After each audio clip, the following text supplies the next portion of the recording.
Bismillahirrahmanirrahim. Aqimis salata liduluki syamsi ila ghasaqil laili wa qur'anal fajr. Inna qur'anal fajri kana mashhuda. Aqimis saladzina yu'minuna bil ghaibi wa yuqimunas salah. Al-Baqarah ayat ke-43. Wa aqimus salah wa atuz zakah. Selalu menggunakan aqama, yuqimu, yuqimuna, aqimi dan seterusnya. Termasuk di Quran surah ke-17 Al-Isra ayat 78. Aqimis salata. Menggunakan kata aqim. Apa itu aqim? Aqama, yuqimu, yuqimuna, aqim. Alladzina yu'minuna bil ghaibi wa yuqimunas salah. Ada alif lamnya. Wa aqimus salah wa atuz zakah wasta'inu bis sabri was salah. Ada alif lamnya. Ta ilas salah. Kembali muncul kalimat tadi, aqama yuqimu. Kata Nabi, jika engkau salatnya ingin sempurna, 14. Aqimis salata tarafayn nahar wa zulafan minal lail. Innal hasanati yudhib ya ayyatuhan nafsul mutmainnah. Hei jiwa-jiwa yang tenang, irji'i ila rabbiki radiyatan mardiyah. Cepat pulang, aku sudah ridha dengan amalmu, engkau pun akan ridha dengan pemberianku. Fadkhuli fi bibnili indaka baitan fil jannah wa najjini min fir'auna wa minhum man yaqulu rabbana atina fid dunya hasanah wa fil akhirati hasanah wa qina biyaminika ma yalik. Ambil dengan tangan kananmu, thumma sammillah aw iqra bismil asr innal insana lafi khusr illa alladhina amanu wa amilus salihat. Amal saleh. Nah ini nanti, karena kalau ingat ya, fa idza qadaytumus salata innani anallahu la ilaha illa ana fa'budni wa lama kullu amrin dhi balin la yubda'u fihi bi bismillahirrahmanirrahim fahuwa abtar wa qadimna ila ma 'amilu min 'amalin faj'alnahu haba'an manthura. Hunalika da'a Zakariya rabbah qala rabbi habli min ladunka dhurriyyatan tayyibah innaka sami'ud du'a.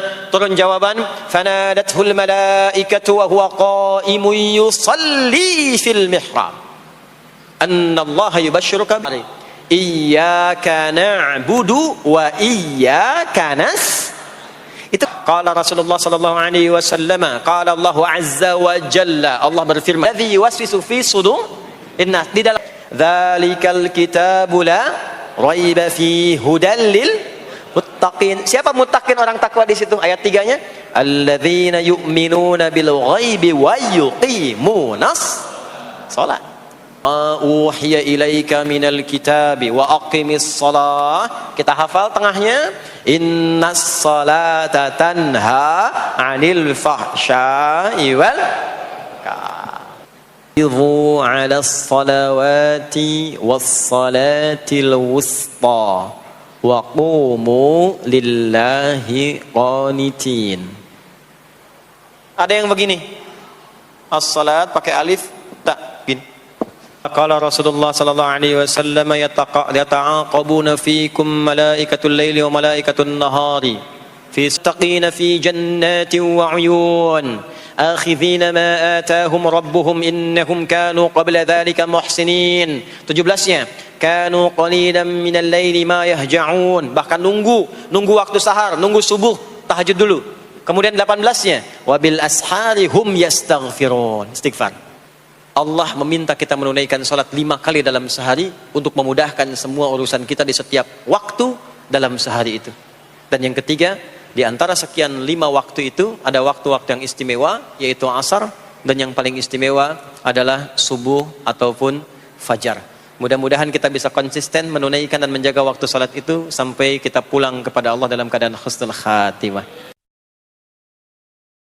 Saya mau berikan rahasia di malam hari ini. Ada amalan-amalan tertentu yang saat dikerjakan bisa memasukkan kita ke dalam surga yang sangat spesial, Dan malam hari ini kita akan belajar satu amalan yang sangat penting, yang saat dikerjakan bukan sekedar orang itu masuk surga, tapi dia akan menggandeng bapaknya, gandeng ibunya. Jadi ibu yang telah mengandungnya 9 bulan 10 hari, memberikan ASI, ayahnya yang peluh keringat kemudian merawatnya, tiba-tiba saat ke surga digandeng tangan kanan dan kirinya. Istrinya pun kemudian ikut dengannya. Kalau istrinya yang mengerjakan, suaminya ikut. Bahkan kata Al-Quran langsung, kata Allah langsung, dia bisa menggandeng anaknya, cucunya, dan yang paling dahsyat, satu keluarga besar masuk surga karena orang ini, dan langsung dipertunjukkan semua ke penduduk langit dan bumi, bahkan disambut oleh malaikat di semua pintu surga. Dan malaikat mengatakan, salamun alaikum bima sabartum. Selamat keluarga besar ini, selamat. Anda telah sabar mengerjakan satu amalan saat di dunia, sekarang kami sambut di akhirat, diperkenalkan oleh Allah Subhanahu wa taala. Fa ni'ma uqbad dar, silahkan nikmati surga yang telah dijanjikan, yang kenikmatannya tidak pernah dirasakan sebelumnya. Itu yang akan kita turunkan, bagaimana masuk surga dengan amalan yang disebutkan dalam Al-Qur'an dan sunnah Rasulullah sallallahu alaihi wasallam.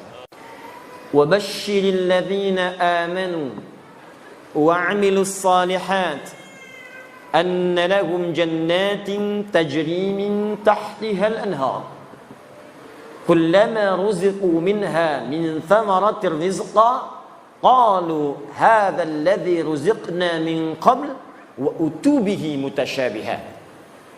Kata Allah Muhammad sallallahu alaihi wasallam, berikan kabar gembira bahwa ada di kalangan manusia yang sudah aku janjikan surga. Jadi ada manusia yang belum meninggal, tapi sudah dijamin oleh Allah dengan berita gembira akan masuk surga. Jadi kita fokus ya, ada manusia belum wafat, tapi dijamin oleh Allah orang ini akan masuk surga. Berikan kabar gembira pada golongan dari manusia bahwa aku sudah siapkan surga untuk mereka. Nah ini ada rumus dalam tafsir, di ilmu tafsir. Kalau ada berita disampaikan dalam Al-Quran tentang kebaikan, maka jangan dihukumi kebaikan itu terbatas pada orang tertentu. Disebutkan kemudian informasinya supaya kita menjadi bagian darinya. Seakan-akan Allah ingin katakan, saya berikan berita gembira pada siapapun yang pengen ke surga. Ada orang dulu, ada orang sekarang, ada orang nanti. Kalau Anda ingin mendapatkan surga dan dijamin masuk surga sebelum wafat, maka kata Allah, kerjakan apa yang akan saya sampaikan sekarang ini. Nanti seperti itu banyak dalam Al-Quran. Misal, nanti di Al-Quran ada kisah tentang orang yang saat sakit, luar biasa sakitnya. Kata medis tidak mungkin sembuh. Kata klinis mustahil ini sembuh. Tapi kemudian dia melakukan satu amalan yang amalannya diabadikan dalam Al-Quran. Begitu kemudian diamalkan ini, seketika diberikan kesembuhan oleh Allah. Tapi di ujung ayatnya, Allah berikan pesan, kalau ada orang yang sakit di masa kapanpun, mengerjakan amalan yang sama, maka aku akan sembuhkan seperti hamba yang ini disembuhkan. Itu terdapat di Al-Quran surah ke-21 Al-Anbiya, ayat 83-84, kisah Nabi Ayyub alaihi salam. Ada lagi orang-orang yang dalam kehidupannya, teman-teman sekalian, tidak luput dari ujian. Ada yang kemudian dalam dagang, kemudian ditipu. Ada yang kemudian dalam rumah tangganya sulit. Ada yang dalam dakwahnya sulit, maka bahkan saking sulitnya, ada yang dizalimi, ada yang kemudian dimasukkan ke dalam ikan paus, dilempar ke laut, saking luar biasa dahsyatnya. Tapi melakukan satu amalan, begitu amalan itu dikerjakan, kata Allah, kami selamatkan dia, dan kami akan selamatkan orang-orang beriman di kemudian hari, yang mengalami peristiwa serupa dan mengamalkan amalan yang sama. Jadi kalau disebutkan dalam Al-Quran satu amalan, maka kaidah tafsirnya, al-ibaratu bi'umumil lafzi la bi khususis sababi. Bukan dikhususkan pada kalangan tertentu, tapi dibuka untuk semua orang yang ingin mendapatinya. Paham insyaallah? Demikian yang bisa disampaikan. Semoga Allah mengampuni dosa-dosa kita dan memudahkan kita semua untuk mengamalkan ilmu ini. Karena sebaik-baiknya ilmu adalah ilmu yang melahirkan amal. Demikian kurang lebihnya minta maaf. Wassalamualaikum warahmatullahi wabarakatuh.